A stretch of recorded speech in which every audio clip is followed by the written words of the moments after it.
ભરૂચમાં એલસીબી અને અંકલેશ્વર બે સ્થળે દરોડા પાડ્યા હતા. 12 જુગારીઓએ ઝડપી પાડી જેલ ભેગા કર્યા હતા.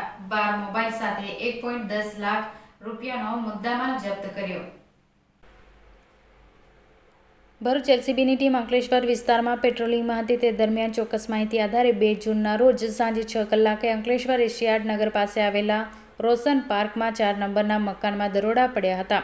જ્યાં જુગાર રમતા મકાન માલિક મહેંદી મંસૂર અલી વીરાની, ટાંકીવાલા મોહમ્મદ રફીક યુસુફ શાહ, ઇમ્તિયાઝ હુસૈન, બશીર અહમદ શેખ, સુભાષ ગોપાલ પટેલ, મોહમ્મદ ઇલિયાસ ગુલામ, કાદર શેખ, ગુલામ રસૂલ, અબ્દુલ રહીમ મુલ્લા, ગુલામ અહમદ, ગુલામ કદર શેખ અને યાસીન ગુલામ અલી શેખને રંગે હાથે ઝડપી પાડ્યા હતા. પોલીસે દાવ ઉપર લાગેલા રોકડા 4,500 અગજનતીમાંથી રોકડા 16,570 મળી કુલ 21,070 રૂપિયા અને 8 મોબાઈલ કિંમત રૂપિયા 31,000 મળી કુલ 52,070 રૂપિયાનો મુદ્દામાલ જપ્ત કર્યો હતો. તો મકાનમાં સર્ચ દરમિયાન પોલીસને દારૂની 2 બોટલ મળી આવતા મકાન માલિકને જુગાર અને અડ્ડા સંચાલક મહેંદી મંસૂર અલી વીરાની વિરુદ્ધ જુગાર ધારા હેઠળ તેમજ પ્રોહિબિશનનો અલગથી ગુનો દાખલ કર્યો હતો.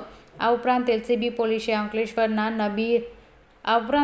પોલીસે અંકલેશ્વર નોબરિયા સ્કૂલ કમ્પાઉન્ડમાં જુગાર રમતા કુખ્યાત બુટલેગર ઇમરાન મરઘી, દિલાવર શાહ દિવાન, શૌકત રજાક પઠાણ, જાકીર હુસૈન, અયુબ શેખ અને સોનુ સિંહ છોટુ સિંહ રાઠોડને પણ જુગાર રમતા રંગે હાથે ઝડપી પાડ્યા હતા. પોલીસે તેમની પાસેથી દાવ ઉપર લાગેલા તેમજ અગજનતીમાંથી રોકડા રૂપિયા 42,900 અને 4 મોબાઈલની કિંમત રૂપિયા 15,500 મળી કુલ 57,890 રૂપિયાનો મુદ્દામાલ જપ્ત કર્યો હતો અને તમામ વિરુદ્ધ જુગાર ધારા હેઠળ ગુનો નોંધી વધુ તપાસ આરંભી હતી.